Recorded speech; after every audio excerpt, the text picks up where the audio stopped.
네, 수험생 여러분, 해설 강의 1강입니다. 이제 총평했고요. 이제 독서, 경제 지문에 대한 해설 강의를 시작을 해보도록 하겠습니다. 자, 일단 뭘 공부해야 되는가 요 얘기부터 해볼게요. 물론 이 지문은 쉬워요. 그냥 뭐 쑥쑥 읽혔어 라고 상위권 친구들 같은 경우는 다 맞지 않았을까 뭐 이렇게 생각을 합니다. 오답률로 따지면 이제 5번 문제 정도가 50%의 오답률을 기록했고요. 6번 문제가 또 한 30-40%요 정도의 오답률을 기록했으니까 고난도 지문이다 이렇게 말하기는 좀 어려운 것 같아요. 그렇긴 하지만 지문이 쉽다 하여 공부할 게 없는 건 아니에요. 그걸 얻어서 그게 어렵게 출제돼도 풀 수 있도록 준비하는 거, 그런 게 중요하죠.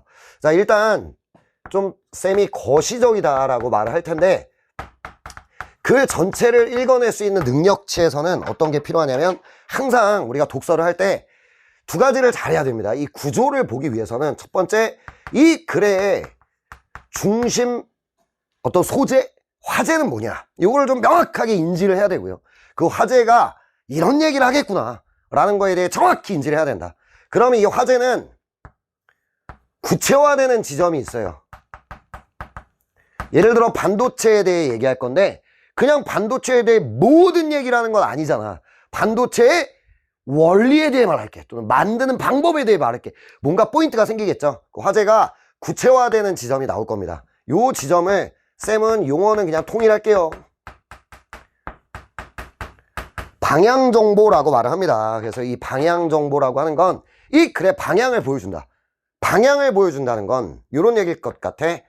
다음에 나오는 얘기가 뭔지를 약간 예고해주는, 읽어야 되는 중요한 포인트를 예고해주는 기능을 해요. 중심 정보의 내용을. 그죠? 또는 이 글의 구조가 이렇게 가고 있다. 이런 것들을 예고해주는 표현들이 나올 겁니다. 그걸 쌤이 방향 정보다 이렇게 말을 표현을 쓸 테니까 그것만 좀 같이 따라와 주시면 되겠다. 이렇게 생각하면 되겠어요. 그래서 이 방향 정보는, 화제는 이제 보통 우리가 지금 지문이 길지 않기 때문에 1단락에서 제시하겠죠. 그리고 나서 구체화되는 지점에 왔을 때 이제 방향 정보가 나올 텐데 이게 같이 1단락에 나오기도 하고요. 또는 이 방향 정보는 글 서두 1단락을 말하는 거야. 1, 2단락 합시다. 그래서 1, 2단락에 딱 주고 시작을 해서 이 글은 이렇게 끌고 갈게. 또는 이 글에서 네가 읽어야 될 건 이거야. 이렇게 말을 해줄 거야. 그죠? 그런 걸 놓치면 안 되고, 또 하나가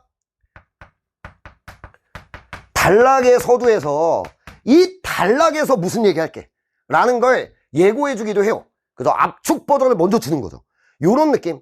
그러니까 우리가 마치 영화에 하이라이트 다 묶어가지고 예고편 만들어 주잖아요. 그런 느낌이 딱 나오고 나서 그 글을 구체화해 갈 것이다. 이렇게 되는 거죠. 그래서 요거를 좀 놓치지 않았으면 좋겠어요. 글을 크게 봤을 때. 그래서 우리가 이런 느낌이거든요. 내가 독서 지문을 읽을 때 좀 정리가 안 된다. 한 3단락까지 읽었는데 뭐 읽었는지 모르겠다. 기억이 안 나요. 쌤 밑줄 막 네모 막 했는데 기억이 안 나. 이렇다면 약간 거시적인 독해 문제가 있는 거거든요. 그런 친구들 같은 경우에 이거를 좀 여기서 잘 봤어야 될 것 같아요. 이 글은요, 단락별로 방향 정보가 아주 명확해요.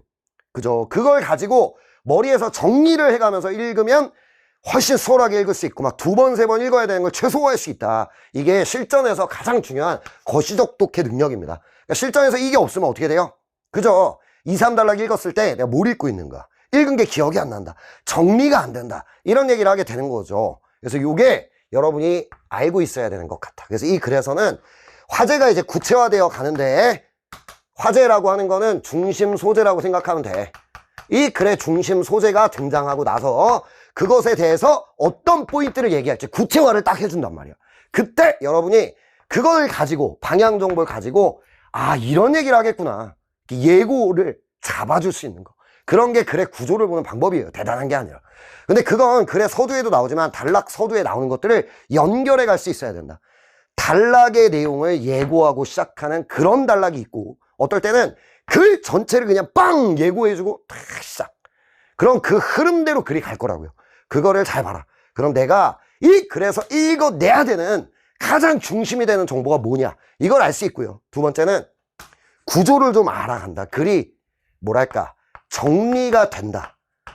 이런 것들을 느끼실 수가 있을 겁니다. 이런 느낌으로 좀 읽어줘야 되고, 이 글에서 공부할 건 이런 거 아닐까라는 걸 생각을 해볼 수 있을 것 같아요. 그래서 거시적인 측면은 쌤하고 이제 요거를 좀 보겠다, 이 지문에서. 이걸 생각하시면 될 것 같고, 두 번째는 좀 미시적인 거. 그럼 내가 이 지문을 잘 정리하고 읽으면 모든 문제를 맞을 수 있냐? 그건 또 아니거든요. 그래서 선지를 뚫어내기 위해서는 부분 약간 문장에 대한 이해도 요구될 수 있어야 되고, 막 떨어진 정보를 막 붙여가지고 사고를 해야 될 수도 있고, 또는 그 순간에 어휘력이 필요할 수도 있고, 이런 여러 가지 능력들이 있어야 될 거예요. 그래서 그거를 쌤은 약간 미시적 독해다라고 말을 합니다. 이런 미시적인 측면에서는 이런 걸 좀 잘 봤으면 좋겠어. 요번 수능에서, 아니 구평에서 쌤이 제일 말해주고 싶은 게 뭐냐면, 필자가 강조하는 걸 놓치지 마라. 그래서 필자가 강조하는 건 선지로 이어질 것이다. 이런 거 하나. 두 번째, 기출에서 보여줬던 선지를 만드는 원리. 어떤 걸 선지로 만드는지 독서 지문에서. 자, 이런 것들이 충실히 학습돼 있었다면 보였어야 되는 것들이 있다. 이거를 쌤하고 얘기해보자. 이렇게 될 것 같아요. 이 두 가지를 좀 얘기해보는데 포커스 맞추고, 문제는 5번과 6번 이 두 개 문제를 쌤하고 해결을 해보는데 포커스를 맞추자. 이렇게 생각을 하시면 되겠습니다. 이해되시죠? 자, 그러면 시작을 해볼게요. 자, 1단락입니다. 자, 교통 이용 내역과 같은 기록은 개인의 데이터. 자, 용어를 정리해 주는 거야.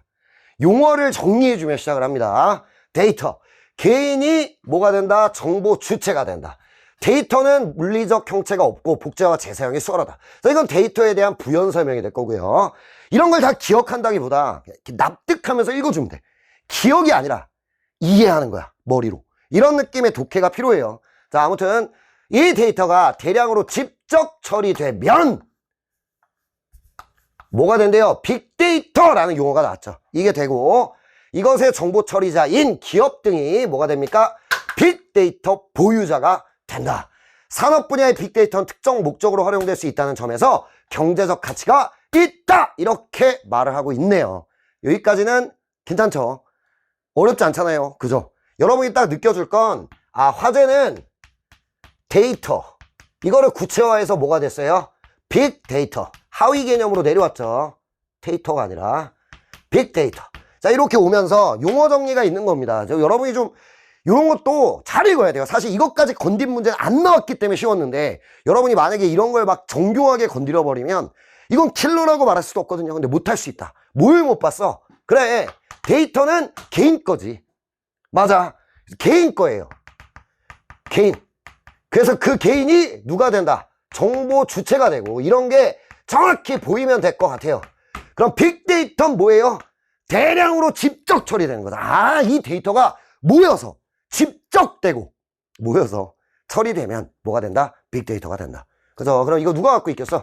대량이니까 개인은 아니겠죠? 기업이구나. 납득하면서. 그러면 그 기업이 뭐다? 빅데이터 보유자가 된다. 이렇게 정리가 돼야 돼요. 항상. 그냥 밑줄만 긋는 바보가 되지 말라고. 분명히 흐름은 있어요. 그냥 용어 4개를 던져주고 끝났다? 그럴 리가 없잖아. 항상 이렇게 정리하는 습관. 전체 1단락부터 승부라고 생각하고 읽어줘야 된다. 그럼 이렇게 되면 뭐가 화제야? 데이터 얘기하는 거죠, 지금. 데이터 얘기하겠구나. 이렇게 되는 거지. 이런 게 중요해지는 순간들이 올 거야. 그러니까 정확하게 읽어라. 이거를 쌤이 부탁드립니다. 이렇게 되겠습니다. 그럼 어쨌든 용어를 4개를 정리해 준 거잖아. 얘는 뭐고, 얘는 뭐고, 얘는 뭐고, 얘는 뭐다. 이렇게 해줬기 때문에 여러분이 좀 느껴줄게. 이 용어 정리는 뒤에서 다시 쓰이겠다. 그냥 용어 알려주고 지나가는 애가 아니잖아. 내가 진짜 하고 싶은 말이 밑에 나오겠죠. 그때 이 용어 갖다 쓰겠다. 이거지. 요거를 놓치지 않았으면 되지 않았을까. 이런 생각이 드네요. 쌤아, 이해되죠? 봐봐, 별거 아닌 것 같고 사실 여기서 어려운 문제 안 나왔잖아, 1단락에서. 이러면 여러분은 그냥 지나가요. 그런데 이거 가지고 꼬아가지고 이 인디비절과 어떤 집합체 이런 걸 못 보면 밑에 3단락을 읽기가 어려워. 이렇게 되면 니네 다 틀려버린다고 또. 그죠? 그러니까 이런 거 찬찬히 잘 해주시면 되겠습니다. 자, 상위 개념에서 이제 하위 개념으로 내려가면서 데이터가 모이면, 그러니까 이렇게 의미가 붙으면서 하위 개념으로 내려가잖아. 예를 들어 과일 중에 열대지방에서 자라는 과일, 열대과일. 이런 식으로 의미를 붙여서 하위 개념으로 내려가는 이런 흐름도 잘 보셔야 돼요. 이런 게 중요해지는 순간들이 있었다. 이거 생각하시면 되겠습니다. 자, 이렇게 하면은 이게 구분이 좀 되잖아. 그죠? 어렵지 않죠? 그럼 이제 2단락을 보겠습니다. 자, 쌤이 말했죠. 그래서 데이터에 대해 무슨 얘기를 하겠대? 알 수 없지. 방향 정보가 안 나왔다고. 무슨 말인지 알겠습니까? 구체화가 안 됐다고요, 아직. 화제는 데이터 얘기를 할 것 같아. 근데 데이터에 대해 무슨 얘기를 하겠대? 그게 아직 안 나왔다고. 데이터를 뭐 갖다 버릴 건지, 데이터에 대해 무슨 얘기를 할 건지가 안 나왔지. 구체화 되겠구나. 이렇게 생각을 해주고. 그럼 방향 정보는 아직 안 나왔다. 이렇게 되는 거죠. 그럼 2단락의 첫 문장을 볼까요? 데이터를 재화로 보아. 이런 게 이제 사실 이렇게 연결되는 거야. 경제적 가치를 지닌다. 그래서 재화로 본다는 얘기예요. 경제적 가치가 없다면 재화가 아니죠. 그래서 경제적 가치가 있는 것으로 보아 소유권이 누구에게 귀속되어야 하는지에 대한 논의가 있다. 이게 바로 방향 정보. 이 단락에서 무슨 얘기할지를 알려주고 가죠. 그러면은 여기서 이제 구조가 좀 느껴져야 돼. 아, 이거 단락별로 좀 병렬식으로 구성되겠네. 이 단락에서 무슨 얘기하겠대요? 이 데이터에 대해, 제가 쌤이 이렇게 쓸게요. 이 단락. 뭐에 대해 논의가 있다? 소유권이 누구에게 귀속되나 얘기를 하겠다는 거구나. 이렇게 되는 거죠. 그냥 같이 이렇게만 쓸게요. 데이터의 소유권 귀속. 그러면 되게 어렵지 않다. 되게 쉬워요. 뭘 본다? 빅데이터 보유자. 끌고 오면 돼. 근데 이게 어렵지가 않아서 이게 진짜 낯선 용어들이면 우리가 빅데이터 이런 말과 이렇게 친하잖아. 사실 많이 들어봤던 말이고. 아닌가요? 그런 말이죠. 그러니까 이게 어려운 용어더라도 이렇게 끌어와서 읽어줄 수 있으면 돼요. 그래서 여기서 했던 얘기, 이 기업들 정보를 많이 갖고 있는, 얘로 볼 거냐. 이렇게 되면은 빅데이터 보유자에게 소유권을 부여하면 빅데이터의 생성 및 유통이 쉬워져 데이터 산업이 활성화된다. 주장한다. 납득이 되잖아. 어려운 얘기가 아니잖아. 그죠? 그래서 소유권의 주체를 뭐로 볼 수 있다? 그냥 쌤이 보유자라고만 쓸게요. 빅데이터 보유자. 기업으로 보겠다는 거구나. 그러면은 기업이 여러 데이터를 집적해서 자기께 되니까 산업이 발달한다는 게 납득이 된다. 이렇게만 읽어줬으면 되고요. 그 다음 후자는 개인인데 빅데이터 보유자에게 부가 집중되는 것은 부당함으로 정보 주체에게 이렇게 나오지. 이런 거 놓치면 안 돼요. 쌤이 이제 국어적으로 중요한 표현, 국어적으로 필자가 강조하는 표현, 보조사 잘 봐라 이런 얘기를 하는데, 사실 이것도 안 건드려서 사실 난이도를 뭐 이렇게 쉽게 했나 싶었거든요. 봐봐. 그러면 이런 거 물어봤으면 다 틀리는 거야 사실은. 그죠? 부가 누구한테 가는 거야? 둘 다한테 가는 거죠. 맞습니까? 뭐라고 했어요? 빅데이터 보유자에게 부가 집중되는 것은 부당함으로 정보 주체에게 대가가 주어져야 한다. 양쪽에 다 대가가 있어야 된다. 이런 얘기가 되는 거죠. 쌤아 이해되나요? 그래. 왜 그렇게 되겠어요? 빅데이터잖아. 빅데이터. 데이터가 모여있는 거잖아요. 이거에 대한 이야기예요. 사실. 왜? 데이터를 재화로 본다고 했기 때문에. 그렇기 때문에 개인들은 그 정보의 부분들이잖아요. 그러니까 그들에게도 일정 대가는 가야 된다. 하지만 기업의 몫은 분명히 있다. 왜? 집적하고 처리하는 그런 비용이 들어갔을 테니까. 이런 느낌이 되는 거죠. 근데 뭐 거기까지 이해해야 되는 글은 아니었던 것 같다. 이거 생각하시면 될 것 같아요. 어찌됐건 정보 주체 인디비주얼 이렇게 되는 거지. 이렇게.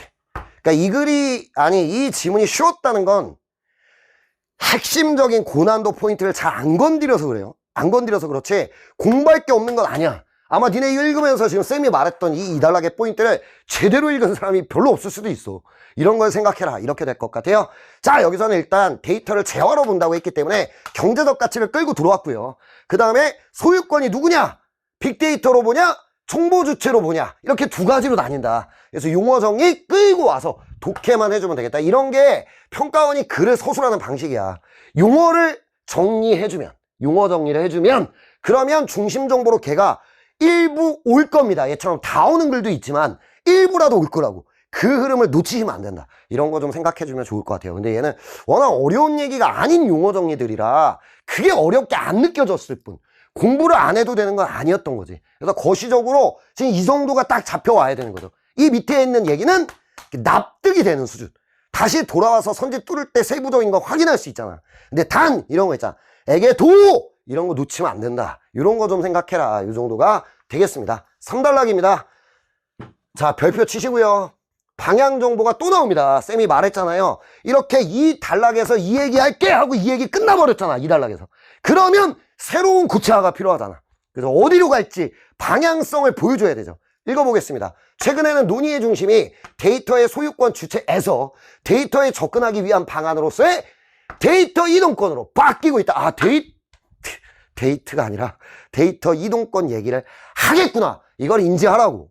그래야 글을 읽을 때 구조화가 되지. 그러니까 이런 글이 있고 이게 단락마다 그런 모든 글이 이렇게 돼? 그거 아니지.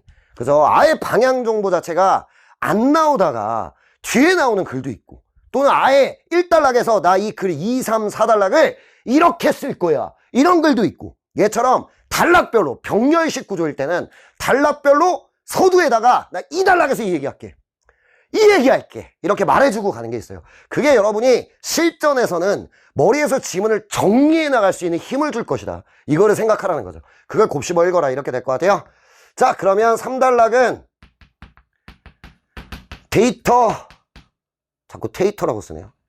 데이터 이동권에 대한 얘기죠. 괜찮죠? 뭐 여기까지 어렵지 않죠? 이게 뭔지 파악해야 될 거 아니에요. 소유권이란 말은 알지만 이동권은 우리가 잘 모르잖아요. 읽어줘야겠죠. 자, 보겠습니다. 우리나라는 데이터에 대해 소유권이 아닌, 이런 게 필자의 강조다. 요거는 오늘 하나 제대로 배워라. 얘들아, 이런 거 있잖아. 그는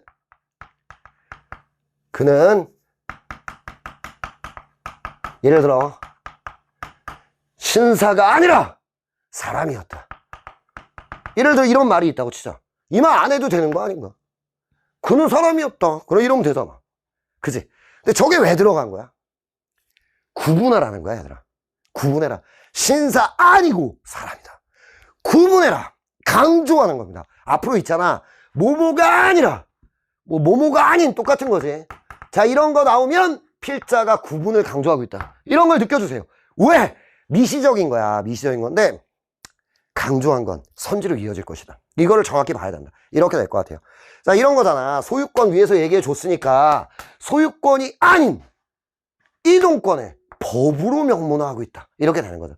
여러분, 요거는 데이터 이동권이 법으로 명문화되어 있다는 얘기로 시작을 하네요. 포문을 열었어요. 이 단락은 데이터 이동권에 대한 단락입니다. 뭐 하는지를 봐야 될 것 같은데, 일단 이 얘기. 법으로 소유권이 아니라, 우리나라 얘기야. 소유권이 아니라 이동권을 법제화하고 있다. 이렇게 말했고요. 근데 그럼 이동권이 뭔데? 궁금하잖아. 뭐 해주냐?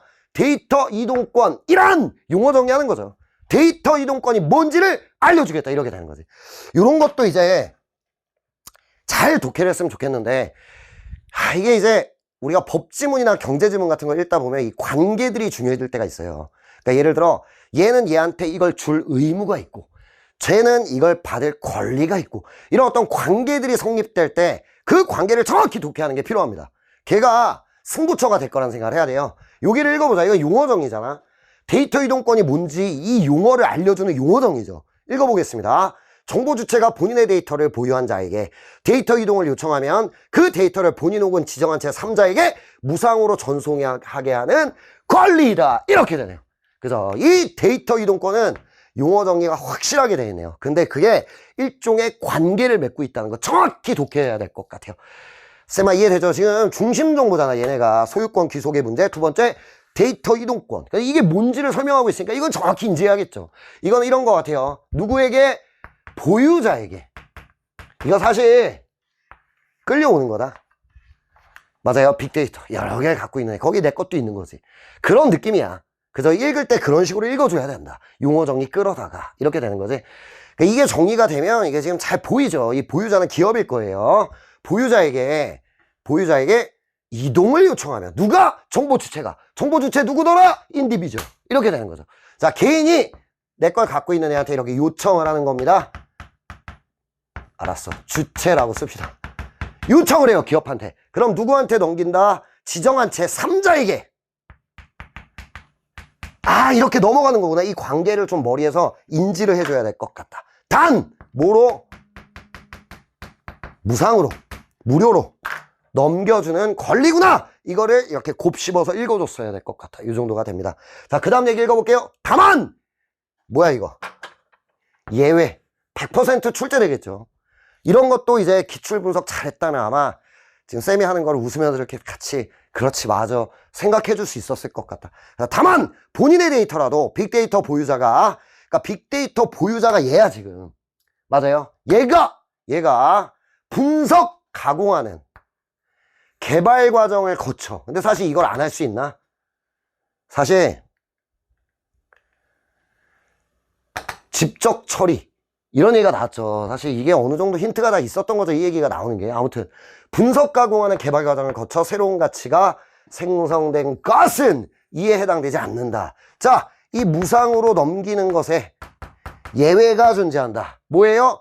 그래, 요게 아이고 분석 가공 이게 눈에 확 들어왔으면 될 것 같다. 이 정도가 되겠네요. 쌤아 이해되죠? 자, 이걸 거쳐 새로운 가치가 이에 해당하지 않는다. 법제화 이전에도 법제화 이거 법으로 만들어졌다고 말했으니까 법제화 이전에도 은행 간 자동이체 항목을 이동할 수 있는 서비스는 있었다. 근데 이는 부분적으로 시행한 조치였다. 데이터 이동권의 도입으로 법제화 이후겠죠. 도입으로 쇼핑몰 어쩌고 소비 이력까지 정보 주체 행동 양상과 관련된 부분까지 자율적으로 정보 주체 개인이 자율적으로 통제 관리할 수 있는 범위가 확대됐다. 이 말 왜 나온 거야? 이동을 요청할 수 있으니까 이렇게 되는 거죠. 자, 아무튼 얘는 법제화 이후에 확대됐다는 거 이렇게 납득해주는 정도가 지문을 읽으면서 해줄 수 있는 일일 것 같아. 이거 다 외울 거야 지금?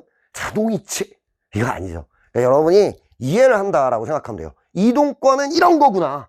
납득 이런 거구나. 근데 이걸 법으로 만들었구나. 그래서 법제화 이전에도 일부 있었는데 법제화 되면서 확대됐구나. 이 정도를 납득. 쌤아 이해되죠? 그리고 예외.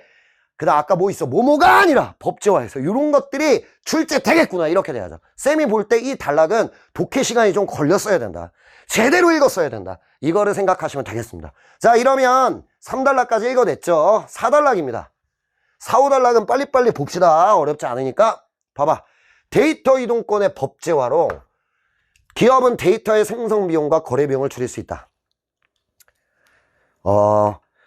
글쎄, 요거까지 설명하기는 좀 쌤 커리를 타지 않았던 친구들도 일부 있을 거라서 힘들 수 있는데, 여러분이 글을 읽잖아. 단락을 읽으면 사실 이게 아까 읽었던 3단락이거든요. 그죠? 이런 단락은 여러 가지 얘기를 하는 글이 있어, 항상. 어떤 단락을 딱 읽었을 때 여러 개의 정보를 주는 단락이 있고요. 하나의 정보를 얘기를 하는 단락이 있어요. 하나의 정보를 얘기를 할 때, 봐봐. 요거는 간단하게 말하고 갈게요. 이제 니네가 앞으로 글을 읽을 때 어떤 단락을 읽잖아. 그럼 진짜 정보를 여러 개를 주는 애가 있어. 여러 가지 얘기를 하는 단락이 있고, 또 어떨 때는 그냥 한 가지 얘기를 하는 거다. 근데 이걸 계속 다시 말해. 바꿔가면서. 다시 말하고, 살도 좀 붙여가면서 다시 말하고. 또는 예를 들고. 또는 여기에서 필요한 용어를 정리해주고. 괜찮습니까? 이런 거지. 예를 들어 우리나라는 일제강점기 때 민족의 수탈을 겪었다. 이때 일제강점기란? 이렇게 일제강점기를 설명하는 거잖아. 이거는 새로운 정보를 막 여러 개를 말하려는 의도가 아니야. 이거 잡으라는 거지. 맞아요. 이걸 잡기 위해선 일제강점기라는 용어가 필요하다. 이렇게 되는 거죠. 이런 걸 좀 느껴주면 되게 좋아요. 글을 읽을 때.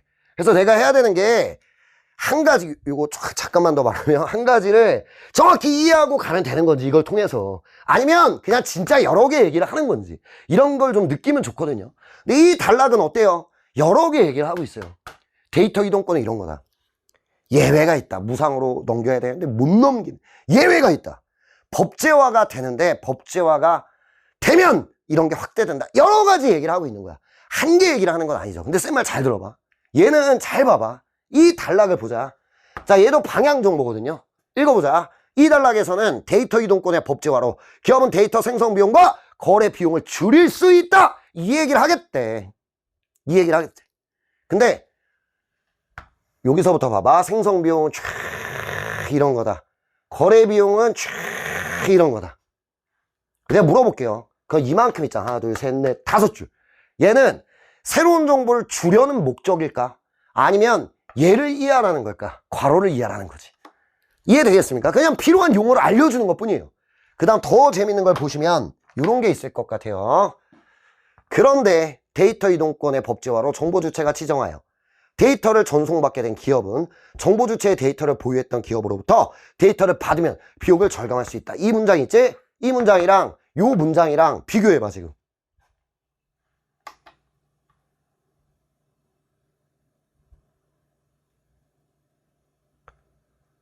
괜찮습니까? 살이 붙은 거죠. 결국 무슨 얘기하는 거야? 봐봐. 데이터 이동권의 법제화로 비용을 절감할 수 있다. 데이터 이동권의 법제화로 기업은 생성비용과 거래비용을 줄일 수 있다. 비용을 줄일 수 있다. 다만 요 얘기가 추가됐을 뿐 같은 얘기를 하고 있는 거죠. 쌤아 이해돼요? 그럼 얘는 하나를 납득하라는 거야. 이미 용어 정리까지 해줬으니까 정보 주체가 지정하여 데이터를 전송받게 된 기업은 정보 주체의 데이터를 보유했던 기업으로부터 데이터를 받으면 이 얘기가 사실은 데이터 이동 이 얘기가 끌려오고 있다는 것도 보이면 되고요. 새로운 얘기가 없다. 이렇게 되는 거지. 쌤아 이해돼? 이 얘기했잖아 아까. 기업이 갖고 있는데 개인이 야 내 거 얘 줘 하면 무상으로 줄 수 있다며. 이거 그 얘기 아닌가? 정보 주체가 지정하여 데이터를 전송받게 된 기업 이 가는 뭔 거야? 제3자인 거죠. 이렇게. 그리고 제3자 나 정보 주체의 데이터를 보유했던 기업 보유자 이게 나 이렇게 되는 거지. 괜찮습니까? 데이터를 받으면 비용을 절감할 수 있다. 왜? 무상으로 줄 테니까. 이게 끌려오면서 촥촥촥 이해. 그러면은 공유 많이 돼 안 돼? 많이 되고 활성화 된다. 이 효과가 납득되고 끝. 이렇게 되는 거죠. 쌤 물어볼게요. 이 단락을 읽고 나서 정보가 여러 개라고 생각해야 되는 거야? 그게 아니지. 결국 이거 아니야. 우리 알고 있었던 거잖아. 이동권. 데이터 이동권을 행사하면 생성비용과 거래비용을 줄일 수 있어서 기업이 좀 활성화될 수 있겠다. 산업이 활성화될. 이걸 납득하는 싸움이죠. 그걸 좀 느껴라. 근데 그렇게 되면 용어 정리는 끌고 와야겠죠. 생성비용보다 거래비용보다는 문제 풀 때 쳐다봐야 될 겁니다. 여러분 이런 용어 정리가 나오면 주석이다. 이렇게 생각해달라고. 이렇게 하면 끝.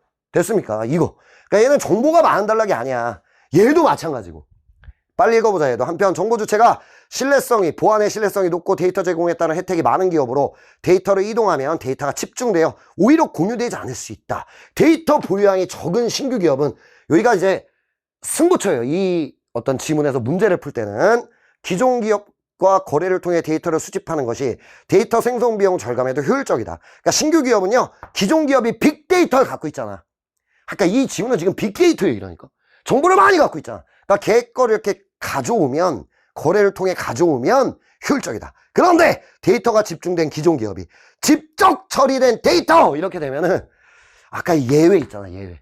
직접 처리하면 어떻게 된다고 했어요? 데이터 이전권은 법으로 정해져 있는데 예외. 맞아. 그러니까 이 예외네. 그럼 그거 공유하겠어 안 하겠어?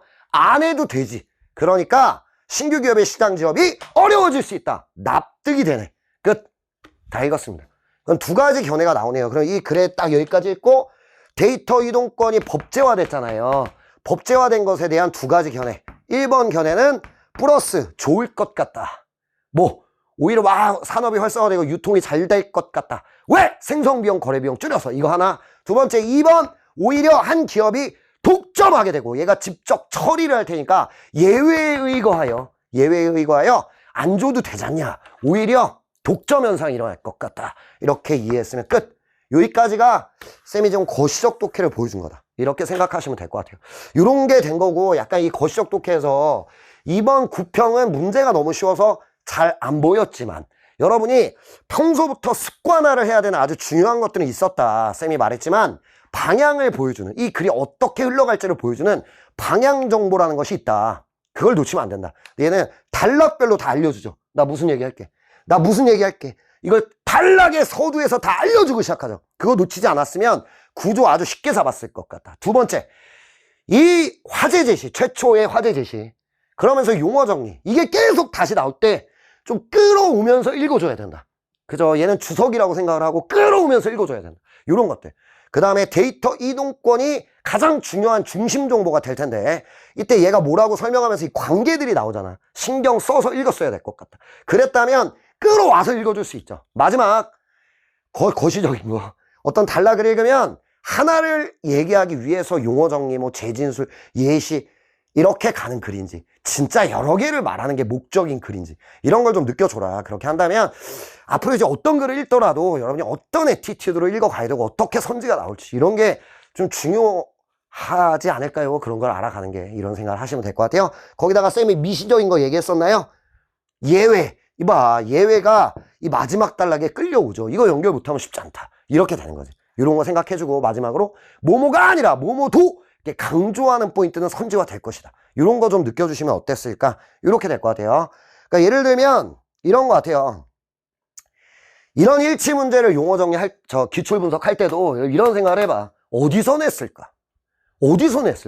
그러면 요런 거 있잖아. 데이터, 빅데이터, 정보 주체, 보유자. 이런 거는 용어 정리잖아요. 일단 일치 문제가 나올 때는 화제 가지고 많이 내고요.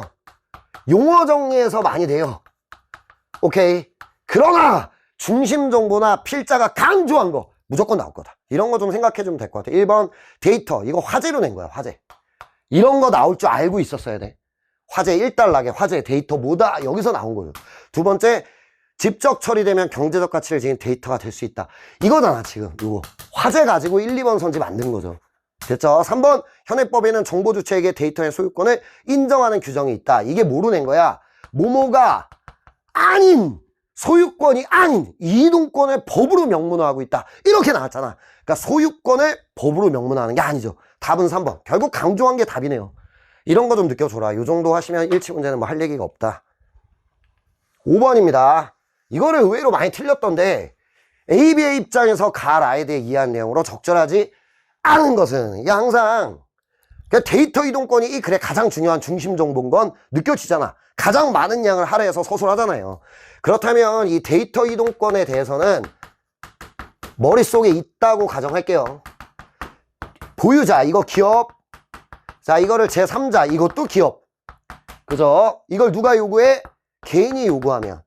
이거 무상으로 넘어갈 수 있는 거다. 자, 이런 얘기가 있는데, 단 예외가 있었다. 다만, 예외! 직접 처리된 거. 약간 개발한 거는, 가공한 건, 여기에 해당하지 않는다는 예외가 있었다. 이제 요게 지금 우리 머리에 어느 정도 좀 있어야 될 것 같다. 이거죠. 거기다가 A, B의 입장. 우리가 아까 두 개 입장 읽었잖아. 플러스 마이너스. 그 입장. 잘 끌어다가 풀어야겠다. 이런 거 생각하시면 될 것 같습니다. 자, 2, 4, 5번을 하면 될 것 같아요. 오답률은 2, 4번을 골라서 많이 틀렸고 답은 5번이죠. 이게 됩니다. 해보죠. A의 입장에서 정보 주체가 데이터 이동을 요청하여 데이터를 전송받는 제3자가 다라면, 이거 하라는 거잖아. 이게 다라면 이거지. 다라면, 이게 다라면 다는 분쟁 없이 정보 주체 데이터를 받게 되어 거래 비용을 줄일 수 있다고 보겠군. 잘 봐 얘들아. 이게 무상으로 넘겨받게 되는 거 아니에요. 그럼 당연히 거래 비용 줄일 수 있어 없어? 있죠. 단 확인할 게 분쟁 없이 받게 되면 거래 비용이 주는 건지 생성 비용이 주는 건지 이런 건 확인하고 와야 되는 거지. 지금 문제 풀기 위해서. 그러면은 이건 완벽하게 맞다. 이렇게 될 것 같고, 그 다음 4번 A와 달리 B의 입장에서, 그냥 B만 해보자. B의 입장에서 정보 주체의 데이터가 나에서 나로 이동하여, 이거 나로 보란 얘기고, 이거 라로 보란 얘기죠. 이렇게 다 머리에 있으면 어렵지 않았을 것 같다. 나에서 라로 이동하여 직접 처리될수록 위축될 수 있다고 보겠군. 직접 처리되면 다만이니까, 아, 데이터 이동권의 범주를 벗어나니까 공유하지 않을 수 있구나. 이렇게 이해가 되니까 4번 적절. 마지막 5번 A의 입장에서 나는 가로 데이터를 이동하여 경제적 이득을 취할 수 있으므로 데이터의 공유나 유통의 활성화에 기여할 수 있다. A 입장은 기여할 수 있다는 맞지. 근데 그 이유가 뭐예요? 경제적 이득이야? 생성 비용, 거래 비용 줄이는 거야. 줄이는 거죠. 하물며 데이터 이동권은 뭐였어? 화제. 무상이죠. 아닐 것 같다. 이렇게 되는 거죠. 답은 명확하게 5번이다. 이 정도 하시면 되겠습니다. 자, 넘어갈게요. 6번 문제 하고 이제 요 경제 지문에 대한 얘기는 마무리를 할게요. 자, 이거 이제 요런 거를 좀 생각하세요. 보기는 두 가지 유형이 있어. 사례를 준다. 사례. 어떤 사례. A은행은 사례잖아. 맞죠? 사례. 두 번째는 아예 정보를, 다른 정보를 줘. 지문에 있는 거하고 관련되지만 좀 새로운 얘기를 해주는 이런 두 가지가 있어요. 이렇게 되면은 위에 거는 뭐 하라는 얘기냐면, 야, 너 이거 중심 정보 읽었잖아. 이 글의 중심 정보가 뭐예요? 중심 정보, 가장 중요한 중심 정보, 데이터 이동권. 자, 그러면 이 사례를 네가 읽은 데이터 이동권과 연결해라. 이 의도가 딱 보여야 되는 거야. 이걸 해야겠다. 괜찮아요? 그럼 니네가 너의 애티튜드 1번 연결. 아, 어떻게 연결해야 되는지 알겠다. 이걸 해줘야 된다고. 이거랑 연결되겠구나. 이거 해줘야 되고. 두 번째, 그러고 나면 끝나는 게 아니라 그럼 철저하게 지문으로 돌아가서 판독, 정교하게 확인해라. 이 두 가지 작업을 하는 겁니다. 일치로 변신하는 거야. 연결이 되면 일치로 변신. 이렇게 되는 거죠. 쌤아, 이해되나? 그래, 정보가 추가되면 지문과 비교하라는 거예요. 공통점, 차이점. 비교해라. 자, 이런 게 섞여 있는 그런 보기도 있는데, 쌤 생각에 올해 보기에서 힘 뺄 것 같다. 사실 지금 우리 요번에 지금 쌤하고 경제 지문 하고 있지만 과학기술 인문 지문 보기가 다 쉬워. 쌤 저는 오답률 70%로 봤는데요. 아니야, 70%짜리가. 니네가 너무 못한 겁니다, 진짜. 근데 그것도 보시면 될 것 같아요. 그럼 이거 연결하는 거 데이터 이동권 쌤이랑 확실하게 읽었다면 바로 연결이 될걸? 봐봐. A은행은 어쩌고 수집하고 분석 가공하여 이거 만들었다. 갑은 자기 데이터를 동의해서 A로부터 포인트 받았다. 데이터 이동권이 법제화된 이유. 갑은 B은행 체크카드를 발급받은 뒤 A은행에 이거를 B은행으로 이동할 것을 요청했다. 데이터 이동권이다. 이렇게 되겠네요. 자, 이렇게 되네요. A은행에서 B은행으로 정보가 넘어갈 겁니다. 무상으로 넘어갈 것도 있고 뭐 그러겠죠. 이걸 누가 요청? 갑이 요청. 자, 이런 상황이구나. 요거 인지하면 연결은 다 된 것 같아. 그럼 이제 오답률 높았던 선지는 2, 5번, 답은 4번 이렇게 되네요. 이거 해보자. A은행에 대한 갑의 데이터 이동 요청은 정보 주체의 자율적 관리이므로 강화된 개인정보 자기결정권 행사다. 이거는 이 용어가 머리에 남아있지 않을 가능성이 더 많아. 근데 데이터 이동권을 설명한 단락은 3단락이 명확하잖아. 그럼 돌아가서 이 키워드만 확인하면 2번 완벽히 맞다. 이거 할 수 있을 것 같고요. 그 다음 5번 데이터 이동권의 법제화 이전 이렇게 되잖아. 이제 쌤 말 들어봐. 이것만 하면 돼. 자동이체 항목 3단락 쳐다봐봐. 자동이체 나와 안 나와? 나오죠. 어디에 나왔어? 법제화 이전에도 얘는 옮겨갔다. 1기에 나왔고요. 그 다음에 체크카드 사용 내역 이거는 좀 볼까요? 봐봐. 다 나오잖아. 이거는 돌아와서 보는 거야. 아 맞아. 이거는 법제화 이전에도 하던 애. 그 다음 이런 거 나오지 않아요? 축축축. 소비 이력 등 정보 주체 행동 양상과 관련된 부분까지 확대됐다. 이렇게 나오죠. 그러면 이것만 해낼 수 있으면 돼. 이제 자동이체 나왔고 그럼 체크카드 사용 내용 뭐겠니? 소비 이력을 보여주는 정보잖아. 체크카드 그거. 마지막으로 이건 뭐겠어요? 연령별 맞춤형. 이거는 한 명께 아니라 그 연령대 여러 개를 모아야 알 수 있는 거 아닌가? 아 가공되네. 넘겨줄 수 있어 없어? 넘겨줄 수 없다. 이렇게 되는 거죠. 5번 선지 보시면 자동이체 항목은 이동이 가능했다. 언제? 법제화 이전에도 이 선지 적절. 이 확인만 하면 되는 거야. 그 다음 4번 A은행을 상대로 요청한 연령별 이거는 데이터 이동권 행사의 대상이 아니죠. 결국 예외로 마지막 문제를 장식했네요. 약간의 추론은 있어야 될 것 같아. 연령별 맞춤형 금융상품 추천 서비스라면 한 명 거로 하는 게 아니라 여러 개를 묶어서 정보 도출을 했겠구나. 그러니까 가공됐다고 봐야겠다. 예외에 해당하겠다. 그러므로 이거는 옮겨가야 돼. 의무가 없다. 이 정도 해줄 수 있겠는가. 이 정도가 하셔야 될 얘기인 것 같다. 이 정도가 되겠습니다. 쌤아 이해되죠? 그러니까 이런 걸 해줄 수 있어야 된다. 쌤아 이해되죠? 이렇게 생각을 한다면 할 얘기를 다 한 것 같다. 이 정도가 될 것 같습니다. 자, 끊어가죠. 여기까지 가면 됐고요. 이제 쌤하고 이제 2개 독서 지문 더 보고 이제 문학, 엄매 이렇게 순서대로 해보도록 하겠습니다. 자, 여기까지 갈게요. 고생하셨습니다.